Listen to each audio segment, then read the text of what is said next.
আসসালামু আলাইকুম। আজকে আমরা স্ট্রেস অ্যান্ড বিমের আরেকটা প্রবলেম নিয়ে আসছি, সেটা হচ্ছে তোমাদের সিঙ্গারের বইয়ের 553 নম্বর প্রশ্ন আর কি। তো সেখানে একটা বিম তোমাদেরকে দেওয়া দিছে যে এখানে একটা রোলার সাপোর্ট এ পয়েন্টে এবং বি পয়েন্টে একটা পিন সাপোর্ট আছে, আর এখানে সি পয়েন্টে একটা পয়েন্ট লোড এবং ডি পয়েন্টে একটা কনসেন্ট্রেটেড মুভমেন্ট দেওয়া আছে আর কি। তো এই প্রশ্ন তোমাদেরকে জিজ্ঞেস করছিল যে ডিটারমাইন দ্য ম্যাক্সিমাম টেনসাইল এবং কম্প্রেশন ফ্লেক্সারাল স্ট্রেসেস। তো সেক্ষেত্রে ম্যাক্সিমাম টেনসাইল এবং কম্প্রেশন ফ্লেক্সারাল স্ট্রেস যখন তোমাকে বলতেছি, তার মানে তোমাকে একটু জিনিস শিখে হতে হবে যে কখন ফ্লেক্সারাল স্ট্রেসটা টেনসাইল হয়, কখন কম্প্রেশন হয়। তো সেই জন্য আমাকে একটু মোমেন্টের দিকে তাকাইতে হবে, কারণ ফ্লেক্সারাল স্ট্রেসটা হচ্ছে কিসের কারণে, এটা হচ্ছে মোমেন্টের কারণে। তাহলে মোমেন্টটা আমাকে বলে দিবে কোথায় কম্প্রেশন কোথায় টেনশন। তো জাস্ট এই নোটটা খাতায় লিখে রাখবে যে মোমেন্ট যদি পজিটিভ আসে তাহলে টপ সারফেস বা টপ ফেজটা সবসময় কিসে থাকবে, কম্প্রেশনে থাকবে। আর তাহলে বাটম কিসে থাকবে, সাপোজ যদি আমি এরকম দেখাই একটা সেকশন, এটা নিউট্রাল অ্যাক্সিস, তাই না? তো নিউট্রাল অ্যাক্সিস সাপেক্ষে এটা হচ্ছে টপ আর এটা হচ্ছে কি তোমার বাটম। তো মোমেন্ট যদি তোমার পজিটিভ আসে তাহলে তোমার টপ থাকবে কম্প্রেশনে আর বাটম থাকবে কিসে, টেনশনে। আর যদি তোমার মোমেন্ট নেগেটিভ আসে তাহলে তোমার টপ থাকবে টেনশনে, বাটম থাকবে কম্প্রেশনে। তো একটা মজার কথা বলি, আসলে তোমার কম্প্রেশন জোন টেনশন জোন জেনে তোমার কী লাভ? এটা জেনে তোমার লাভ হচ্ছে, আমরা জানি কংক্রিট কিন্তু কম্প্রেশনে অনেক ভালো, সে অনেক বেশি কম্প্রেশন সে ক্যারি করতে পারে, কিন্তু স্টিল সে কিন্তু কম্প্রেশন ফোর্স বেশি নিতে পারে না। তো স্টিল কিসে ভালো, টেনশনে ভালো। এখন তুমি অ্যাজ এ ডিজাইনার তুমি কী করবা, তোমার দেখতেছো তোমার ডিজাইনে দেখতেছো যে টপ ফাইবারগুলো কিসে আছে, কম্প্রেশনে আছে। তো তুমি মনে করো উপরে সবগুলো রড বা স্টিল দিয়ে দিলা, নিচে তুমি দিলে সব কংক্রিট, তাহলে তোমার স্ট্রাকচারটা কী হবে না, আমাদের সাস্টেনেবল হবে না, এটা কি কলাপস করে ফেলবে। কারণ তুমি যেখানে টেনশন সেখানে তুমি কী দিবা, স্টিল দিবা। তাহলে কী করবে, স্টিল তোমার টেনশনটা ক্যারি করবে, আর যেখানে কম্প্রেশন সেখানে তুমি কী দিবা, কংক্রিট দিবা। কারণ কংক্রিট কিনতে পারে, কম্প্রেশন ভালো নিতে পারে। এটা মূল কেসের কি। তো তুমি দেখতে হবে যে এখানে মোমেন্ট পজিটিভ হলে টপ সারফেস সবসময় কম্প্রেশন, বাটম থাকবে টেনশনে, আর মাইনাস আসলে টপ মাইনাস যদি আসলে টপ থাকবে টেনশনে আর বাটম থাকবে কিসে, কম্প্রেশনে। তো এটা তোমার এই প্রবলেমে যদি তুমি এগুলো নাও জানো, তোমার এটা খুব একটা ইম্প্যাক্ট পড়বে না, জাস্ট বলা আর কি। তোমার কাছে যদি একবার টপে একবার স্টেজ বের করা, বাটমে একবার স্টেজ বের করা। তাহলে এর আগে আমাকে কী করতে হবে, এই যে বিমটার জন্য তার মোমেন্টটা দেখতে হবে, আসলে ফ্লেক্সারাল স্টেজটা কেমন আসতেছে। ওকে, তাহলে আমরা এর আগে শেয়ার ডায়াগ্রামটা এঁকে ফেলো। শেয়ার ডায়াগ্রাম থেকে পরে আমরা কী করবো, এর মোমেন্ট ডায়াগ্রাম আঁকতে হবে। সেখান থেকে দেখতে হবে যে মোমেন্ট কি পজিটিভ আসতেছে নাকি নেগেটিভ আসতেছে, তার উপর বেস করে আমরা আমাদের অ্যানালাইসিসটা ক্যারি অন করবো। ওকে, সো আমরা যদি এটার রিয়াকশানগুলো সলভ করি তাহলে আমরা পাবো এই পয়েন্টের রিয়াকশান পাবো, আর সব পাউন্ডে আছে তাই না, 6000 পাউন্ড মনে হয় পাবো, 600 পাউন্ড। আর ওইটা আসবে, তুমি এটা সলভ করলে দেখবা এটাই আসবে, আরবি আসবে তোমার 900 পাউন্ড। তো তুমি সলভ কীভাবে করবে, সাপোজ বি পয়েন্টে মোমেন্ট নাও। তো বি পয়েন্টে মোমেন্ট নিলে কি আসবে, তো moment at B clockwise moment positive ধরো, তাহলে R1 টাইমস 6 6 12 15। আর এভাবে আসলে কি, আর কাউন্টার ক্লকওয়াইজ নেগেটিভ, তাহলে 15 ইন্টু 9। আর আগে দেখো এই যে জিনিসটা আছে, আমি যদি এই জিনিসটাকে পুরোটাকে সরাই দিই, কোন দিকে আমাকে মোমেন্ট দিচ্ছে, ক্লকওয়াইজ না? তাহলে পুরোটাকে তুমি মুছে ফেলো, জাস্ট মুছে এখানে একটা ক্লকওয়াইজ মুভমেন্ট দিয়ে দাও। সেটা কত ছিল, 4500, তাই না? ওই কনসেন্ট্রেটেড মুভমেন্টের যে কনসেপ্টটা ছিল 4500 পাউন্ড ফিট। তো এটা কোন দিকে আছে, ক্লকওয়াইজ। আর আমি ক্লকওয়াইজ কি ধরছি, পজিটিভ ধরছি। তাহলে মাইনাস 4500 আর কি 4500। ওকে, ইকুয়ালস টু কত দিবা, 0। তো সেখান থেকে তুমি ক্যালকুলেশন করে R1 পাবা 600। তো R1 যদি 600 আসে তাহলে R2 কত আসবে, জাস্ট FY সাম করো। এখানে FY সাম করলে R1 প্লাস আর মানে RA প্লাস, এটা RA ছিল তাই না, RA প্লাস RB মাইনাস 1500 সমান 0। সো RA ইকুয়াল কত ছিল, 600 plus RB minus 1500 equals to 0। So RB equal to কি আসতেছে আমার 900। তুমি এবার সলভ করতে পারো চাইলে। ওকে, এবার আসো আমরা শেয়ার ডায়াগ্রামটাকে ড্র করে ফেলে। এখানে শেয়ার ডায়াগ্রাম লাগবে আমার, কারণ আমার মোমেন্টটা এখানে যেহেতু আমাকে টেনশন এবং কম্প্রেশন দুইটাই স্ট্রেস বের করতে বলছে, তাহলে আমার মোমেন্ট ডায়াগ্রাম এবং বেন্ডিং মোমেন্ট ডায়াগ্রাম দুইটা আমার লাগবে এখানে। তাহলে আগে শেয়ার ডায়াগ্রামটা ড্র করে ফেলো। তো শেয়ার ডায়াগ্রামটা ড্র করা একদম ইজি, তাই না? 600 দেন কোনো লোড নাই, চলে আসবে এখানে। আসলে তোমরা এগুলি পারবা, আমি আগেও দেখাইছিলাম যে প্রথমে দেখো এখানে কি আছে, 600 পাউন্ড। ওকে, তাহলে আপওয়ার্ড গেলাম, আপওয়ার্ড ফোর্স সবসময় পজিটিভ ধরে নিবা। ওকে, দেন নিচের দিকে কাজ করতেছে কত, 1500। তাহলে 600 মাইনাস ডাউনওয়ার্ড 1500 করো, তাহলে কত আসতেছে, মাইনাস 900। তাহলে এই পয়েন্ট থেকে সেটা কত চলে আসবে, -900 চলে আসবে। সেখান থেকে তাকাও, ওইদিকে তাকাও, আর কোনো লোড আছে? মুভমেন্ট দেখার দরকার না, তুমি কিন্তু শেয়ার ফোর্সে আসো, কোনো ফোর্স আছে নাই, মুভমেন্ট থাকুক, মুভমেন্ট তোমার কাজে নাই। তাহলে তুমি হাঁটতে থাকো, এখানে আসার পরে তুমি আর কী পাইছো? উপরের দিকে পাইছো আবার 900, তাহলে -900 + 900, তাহলে কত আসবে? শেয়ারটা 0। তাহলে এই পয়েন্টে শেয়ারটা কী হয়ে গেছে? 0 হয়ে গেছে। এটা দেখো বেন্ডিং মোমেন্ট এবং শেয়ার ডায়াগ্রামটা কত ইম্পর্টেন্ট। তুমি যাই করতে চাও, বিম অ্যানালাইসিস বা যে কোনো অ্যানালাইজ করতে চাও, তোমাদের কিন্তু এটা লাগবে যে শেয়ারটা কোথায় ম্যাক্সিমাম, মুভমেন্ট কোথায় ম্যাক্সিমাম, সেটা আমাকে বের করতে হবে। আচ্ছা, এরপরে আসো মোমেন্টটা বের করতে। মুভমেন্ট বের করার জন্য এরিয়াটা পজিটিভ, আর এইখানে যে একটা মোমেন্ট আছে তাই না, এই পয়েন্টটা একটু মার্ক করে রাখো। ওকে, আর এই ডিস্টেন্সটা 6 ফিট, এই ডিস্টেন্সটা 6 ফিট, আর এটা 3 ফিট। তো এটা পজিটিভ এরিয়া, এটা নেগেটিভ এরিয়া, এটা নেগেটিভ এরিয়া। তো মোমেন্টটা আমরা জানি, আমরা কীভাবে বের করবো? এরিয়া মেথডে বা গ্রাফিক্যাল মেথডে আসো। 6 যেহেতু রেক্ট্যাঙ্গুলার এরিয়া, তার এরিয়া কত হবে? 6 × 600, 3600 পাউন্ড, তাই না? Pound feet. তাহলে এখান থেকে শুরু করে 3600 পাউন্ড ফিটে চলে যাও, 36, ওকে, পাউন্ড ফিট। এরপরে দেখো মাইনাস এরিয়া, সেটা কত? 6 - 900, তাহলে 6 × -900, তাহলে কত আসতেছে দেখো তো? সেটা আসতেছে 4 নং 36, এটা তো কী আসছে? -3600 আসতেছে, তাহলে 0 আসতেছে। তাহলে এটা আর এটার কম্বিনেশন কি? 0। তাহলে এই পয়েন্টে এসে মোমেন্ট কী হয়ে যাবে? আমার 0 হয়ে যাবে, তাই না? এই পয়েন্টে দেখো একটা কনসেন্ট্রেটেড মোমেন্ট আছে, ক্লকওয়াইজ মোমেন্ট, আর আমরা জানি ক্লকওয়াইজ মোমেন্ট সবসময় পজিটিভ। তাহলে কোন দিকে যাবে? সেটা নিচের দিকে যাবে, তাই না? তাহলে 4 নং, সরি এখানে 4 নং 54 হবে, 6 নং 54 না? 54 হলে কত থাকবে এখানে? -1800 থাকতেছে আমার। তাহলে এই পয়েন্টে এসে আমার লোড মোমেন্টটা আসবে -1800। এখন দেখো -1800 পরে আমার এখানে আবার একটা ক্লকওয়াইজ মুভমেন্ট আছে। ক্লকওয়াইজ মুভমেন্ট সবসময় বলছিলাম পজিটিভ ধরবা, তাহলে ক্লকওয়াইজ মুভমেন্ট পজিটিভ ধরো, তাহলে মাইনাস করলে কত আসবে? মাইনাস করলে আসবে আমাদের 3 নং 27, তাহলে 2700 আসবে, তাহলে +2700 থাকবে। তাহলে এই পয়েন্ট থেকে ডিরেক্ট আবার আমি 2700 চলে আসবে। কেন? এই যে দেখো শেয়ারের ক্ষেত্রে যেমন পয়েন্ট লোড থাকলে ডাইরেক্ট ভার্টিক্যালি শিফট করে, মুভমেন্টের ক্ষেত্রে নিয়ম হচ্ছে যদি আমার কনসেন্ট্রেটেড মুভমেন্ট থাকে তাহলে আমিও ভার্টিক্যালি এরকম শিফট করবো। কোন দিকে শিফট করবো? নিচের দিকে নাকি উপরের দিকে? ডিপেন্ড করতেছে মোমেন্টটা আসলে কোন দিকে আছে। সবসময় মনে হবে যে ক্লকওয়াইজ যদি ঘুরে সেটা কি আসবে? পজিটিভ। তো সেজন্য পজিটিভ যদি 45 তুমি যোগ করে এর সাথে, তাহলে দেখবো যে +2700 আমার থাকতেছে। তাহলে এটা কত হবে? 2700। ওকে, দেন এবার দেখো আবার নেগেটিভ এরিয়া, সেটা কত? 3 × 900, রাইট? তাহলে এটা কত আসতেছে? যদি আমরা গুণ করি -3 নং 27, ওকে, তাহলে -2700 অ্যান্ড 2700 করলে কত আসবে? 0 আসবে। এটা আর এটা সাম কত? 0, একটা পজিটিভ একটা নেগেটিভ, তাহলে এখানে এসে কী হয়ে যাবে? 0 হয়ে যাবে। বিএমডি আমার কিন্তু মিলতে হবে, নাহলে কিন্তু ঝামেলা আছে। এখানে 0, এখানে 0, কারণ কি? এই সাপোর্টটা দেখতে হবে। তুমি সবসময় সাপোর্ট কন্ডিশন দিয়ে তাকাইবা। এটা কোন সাপোর্ট? Roller support. রোলার সাপোর্টে কোনো মুভমেন্ট থাকে না।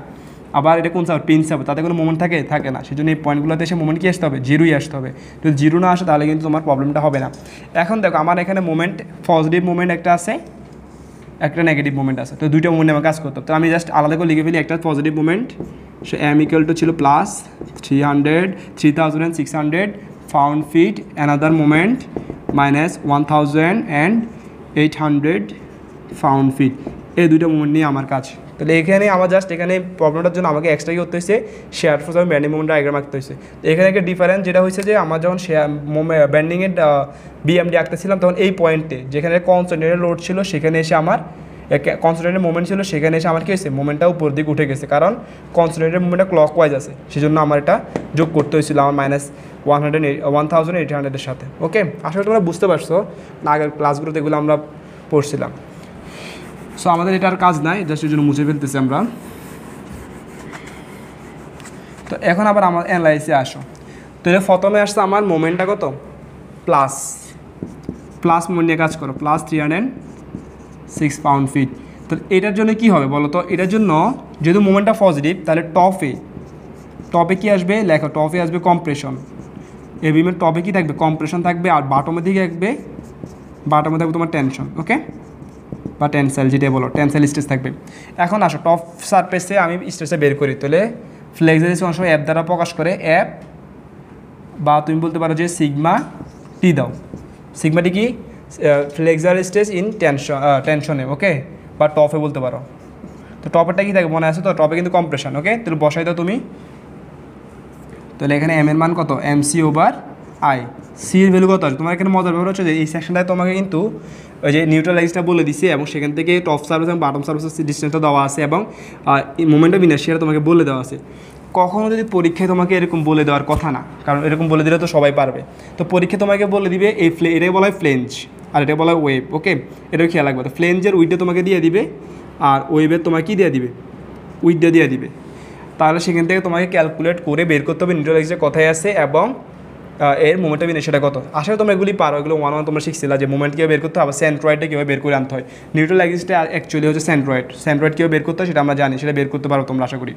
তো এই প্রশ্নটা দেওয়া আছে সেজন্য আমি আর এটা নিয়ে আলোচনা করতেছি না এখানে। তাহলে সিগমা টপ এম এর মান কত এখানে? টপের জন্য এম এর মান তোমার 3600 ইন্টু সি এর ভ্যালু হচ্ছে কত দেখো তো? নিউট্রাল এক্সিস থেকে টপ সার্ফেসের ডিস্টেন্স কত? 2.5 আর আই এর ভ্যালু কত এখানে দেওয়া আছে দেখো তো? 96। তো তুমি এটা ক্যালকুলেশন করো তাহলে তোমার আসবে তোমার 562.5 PSI 562.5 PSI।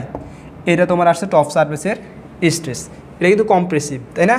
কারণ আমি বলছি কি টপে এই যে মোমেন্টটা পজিটিভ তার উপরে কম্প্রেশন, তাহলে জাস্ট ব্র্যাকেটে সি দিয়ে রাখো। ওকে, সি মানে কি বুঝে উপরে কম্প্রেশন। এখন বাটমের জন্য লিখো, তাহলে বাটম সিগমা বাটমের জন্য কি আসবে? ফর্মুলা সেমই থাকবে MC/I। এক্ষেত্রে সিটা চেঞ্জ হবে। এখন সিটা হচ্ছে যে নিউট্রাল এক্সিস থেকে বাটমের যে আউটার ফেসে তার ডিস্টেন্স সেটা কত? নিউট্রাল এক্সিস থেকে বাটমের একবারে বাটম ফেসের ডিস্টেন্স কত? 8 ইঞ্চি না? তো লেখো 3600 ইন্টু 8 ইঞ্চি। এখন এটা যদি খেয়াল রাখবা এটা কিন্তু 3600 পাউন্ড ফিট ছিল, সেজন্য কিন্তু এই পাউন্ড ফিটকে আমাকে কী নিতে হবে জানো? ইঞ্চিতে নিতে হবে। সেজন্য কী করতে হবে? 12 দিয়ে গুণ করতে হবে। সো এখানে এটা 12 দিয়ে গুণ করে দিও মনে করে, কারণ এটা ফিটে আছে, আমাকে সেটা কিছু নিতে হবে, ইঞ্চিতে নিতে হবে। আর আমরা জানি 1 ফিট সমান 12 inch, that is why we have to multiply it with 12। Okay, then same কাজ এখানেও এই যে 3600 কী আছে এখানে? পাউন্ড ফিট আছে। সো আমাদের জব কি এটাকে ইঞ্চিতে নেওয়া, কারণ আমাদের এখানে দেখো এটা কিসে বসাচ্ছি? এটা ইঞ্চিতে বসাচ্ছি, এটা ইঞ্চিতে সব কিছু ইঞ্চিতে বসাচ্ছি। তো মধ্যখানে একটা ফিট রাখলে কিন্তু হবে না, ইউনিট সেম রাখতে হবে। That is why we have to multiply it with 12 and then divided by 96। Then if you calculate it, then you will get 1800 PSI। এটা কি বলতো? এটা টেনশন। কেন? এটা কারণ বাটমের জন্য নিছি। তাহলে এখানে আমি দেখো এই যে আমার বাটম পেয়েছে আমি টেনশন কত পাইছি বা টেনসাইল স্ট্রেস কত পাইছি? 1800 PSI। আর টপে আমি কম্প্রেশন স্ট্রেস কত পাইছি? 562.5 PSI। এবার আসো, আমার তো মোমেন্ট দুইটা ছিল তাই না? আরেকটা মোমেন্টের জন্য আমাকে আবার ক্যালকুলেশন করতে হবে। সেই মোমেন্টটা ছিল নেগেটিভ মোমেন্ট, সেটা হচ্ছে এম হচ্ছে -1800 পাউন্ড পার ফিট। ওকে, তো এটার জন্য আমার কি একটু অ্যানালাইসিসটা খেয়াল করো। সেজন্য টপে যেহেতু মোমেন্টটা নেগেটিভ, তাহলে টপে কী আসবে? টপ থাকবে টেনশনে বা টেনসাইল স্ট্রেস থাকবে।